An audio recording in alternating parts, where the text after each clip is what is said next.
Are you thinking about selling your home in the Park City area or the Heber Valley or around the Jordanelle, but you're wondering how long it's going to sit on the market?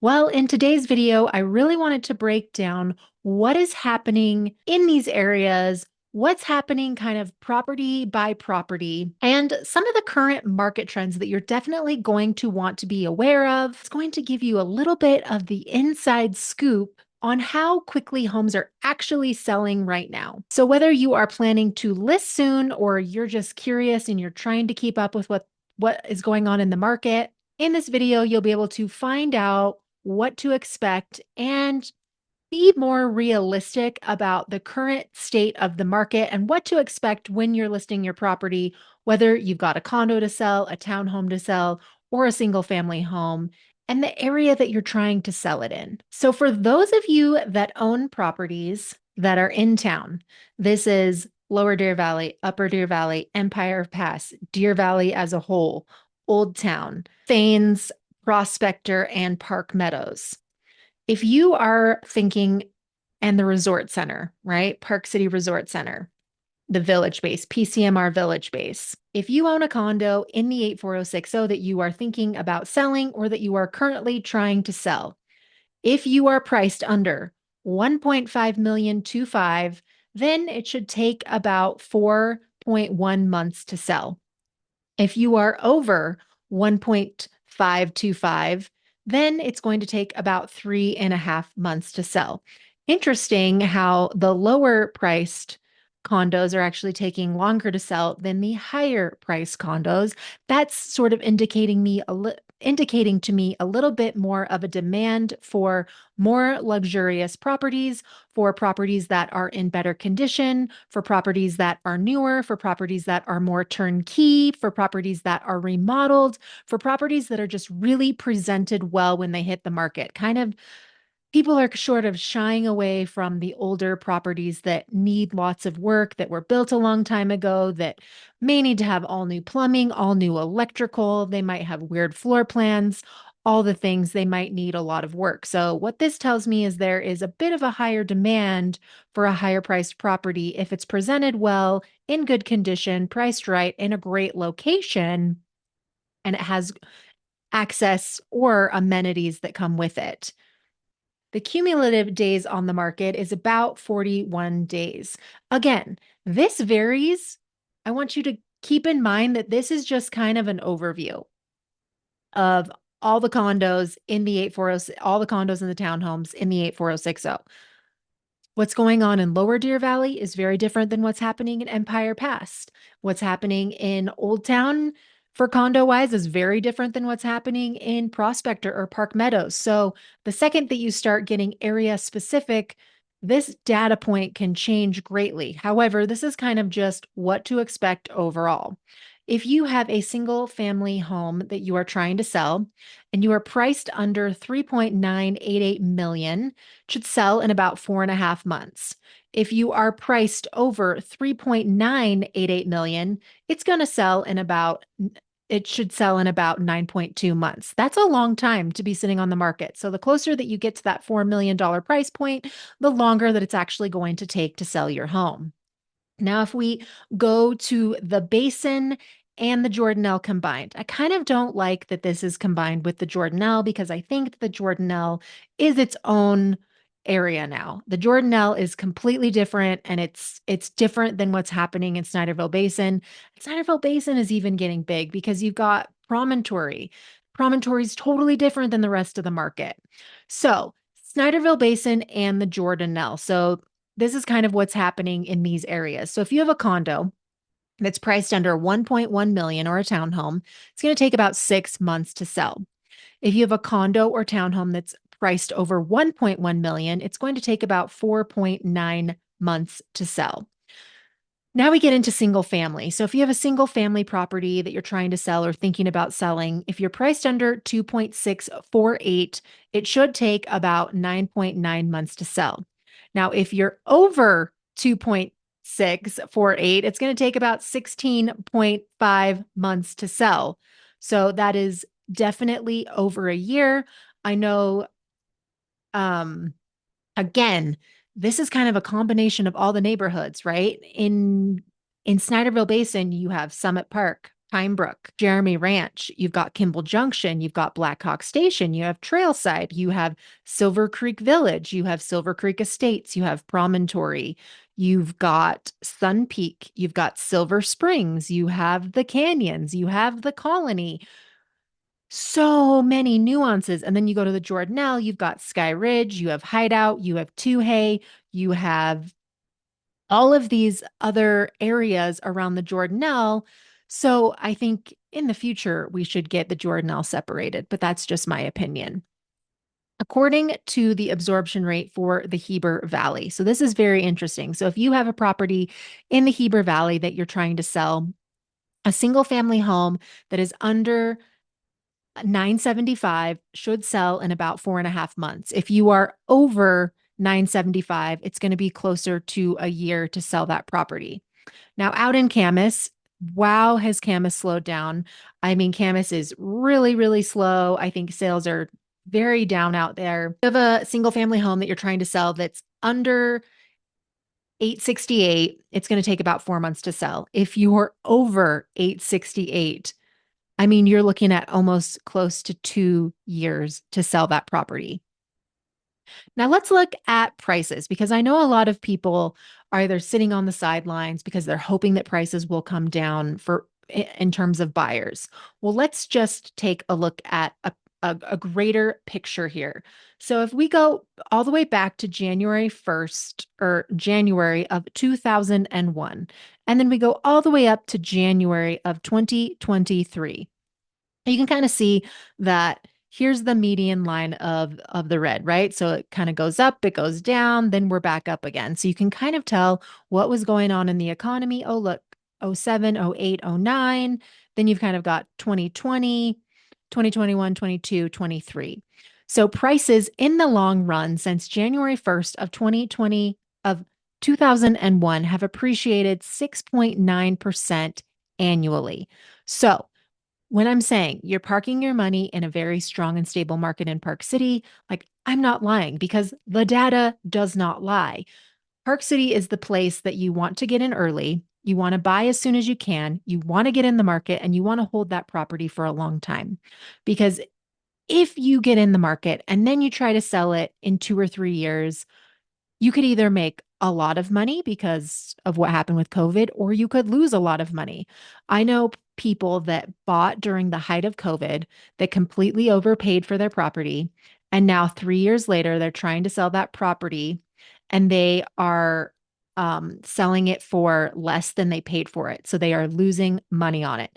I know several properties in the Snyderville Basin area that there were sellers that overpaid for that property. Now, for whatever reason, their life circumstances changed. They need to sell 3 years later, and they're selling at a horrible time in the market, and they're actually losing money on that property because they're listed too high for this market.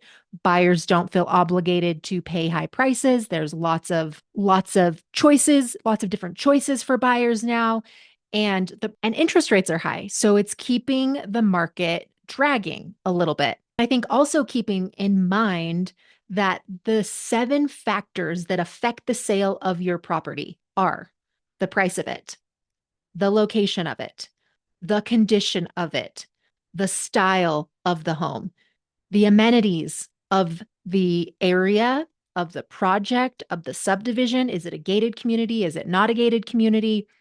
Is it a property that is $4 or $5 million? But it's not in a gated community such as Promontory. So now it is competing against Promontory because people who are shopping in that $4 to $5 million range, maybe this is something that's in Lower Deer Valley. And then they're also comparing what they also can get at Promontory, and they're getting a lot of more amenities at Promontory than they would at Lower Deer Valley. So there are different competitive factors that affect the sale of your home depending on the location of it. Then there's also what's going on in the market. So what's happening versus supply versus demand? How much inventory are we getting? How much of it is it being absorbed? What's going on in the economy? Is it an election year? Are the interest rates high? Are they low? Are they going up? Are they staying flat? Are prices still going up as interest rates are still going up? Is buyer affordability getting lower and lower and lower? And then there's also the marketing. And the only thing that an agent can control is the marketing.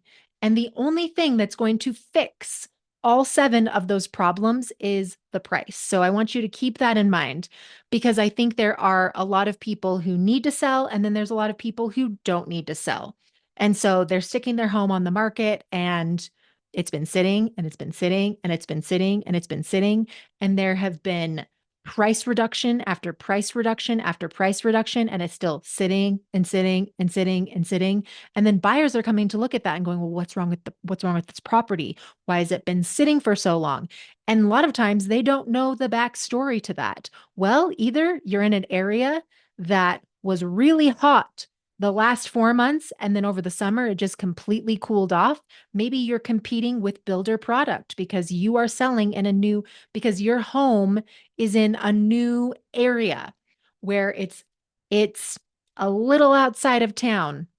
There's not a whole lot of amenities around it, but it's brand new construction. So the the list to price ratio is very high because it's all new construction and everybody's buying builder product. So the list to listing price to received ratio, like of asking price, is very, very high because developers are getting, 100% asking price for their properties usually. As of right now, the interest rates have come down ever so slightly. We are told again in September, interest rates are going to be cut again. When we start to enter the winter months, this is where our inventory tends to get absorbed. Not there aren't a ton of new listings that come to the market. So if you are somebody that is thinking of selling between, September until the end of the year, can't ever time the market perfectly, right? There's a reason that you need to sell. It's timing. It's you've spent all this time getting your house ready for the market, and now September rolls around, you just got to get it on the market. You're not going to be able to control what happens with the market conditions. The market is what it is. So if you're somebody who needs to sell right away, then you're going to have to really take in a very strategic pricing strategy to get that property moving. And if you're somebody that can hang on a little bit longer and you're like, my home is really worth this price. I truly believe that it is worth this price. I had an appraisal. It was appraised for this price, and you really want to try to get the price that you're after, then you might just have to be a little bit more patient and realize that it could take several months for your home to actually sell. You're just going to have to be patient. But if you're not patient and you need to sell it quickly and you need a quick sale, then you really have to be strategic about how your property is presented, how it looks when it comes to the market, and the price that you're pricing it at, because price fixes everything. Price fixes condition problems, it fixes style problems, it fixes market problems, and it fixes location problems. I think a lot of buyers don't are looking for that newer product. They're looking for that newer home, but it's really hard to find in Park City. And if you are buying something that has been completely remodeled, completely gutted, inside and out, you are going to be paying a premium to have that property be turnkey for you. Otherwise, a buyer is buying something that is 20 to 30 years old. So the way that you get around being beat up by a buyer, being over negotiated by a buyer, having them squeeze you for everything that you've got, especially if you have a property that is a great property, but maybe it's 20 years old, right? The carpet's always replaceable. The furniture is always replaceable. However, sometimes buyers cannot unsee that, especially if they are very visual. So you always want to make sure that you are presenting that property in the best light, in the best way, that it's staged to perfection so that a new buyer can really come in and feel like it's going to be their home. The other thing that you can do to avoid getting squeezed and penny pinched by buyers is do a pre-home inspection. Do a pre-home inspection on that property. Figure out where your loopholes are. Are we going to have problems with the roof? Is there something going on with the roof that you don't know? Do you have a leak somewhere that you don't know about?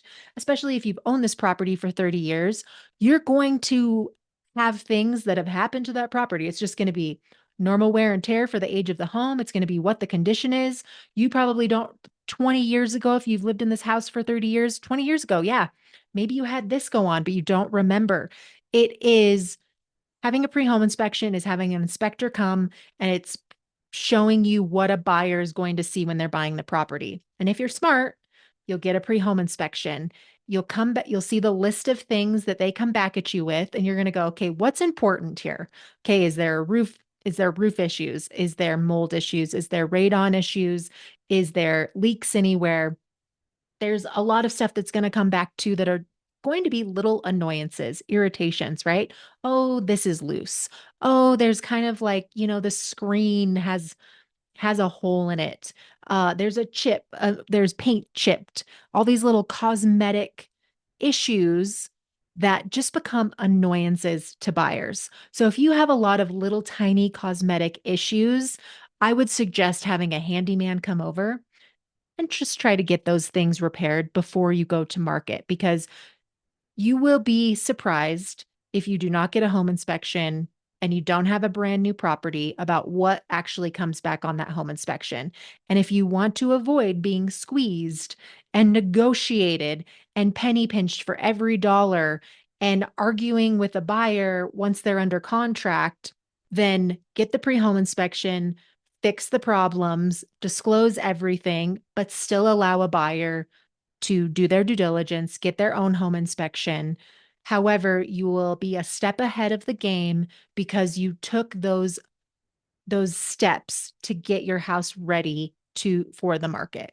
My name is Nicole Bowdle. I'm a local real estate agent here in Park City, Utah, and the Wasatch Back. I've lived here for 38 years. If you are thinking about selling your property, I always ask people, do you want an agent who's just going to stack listings and do nothing for you? Or do you want somebody who knows the area, who understands the market, who understands the nuances, who understands what it takes to get a property sold, and they are going to market your property to the most qualified buyers out there, get the most eyeballs on it, who are going to pay your price or more? If that sounds interesting to you, then please interview me for the job of selling your home. My information is always dropped down in the description link down below.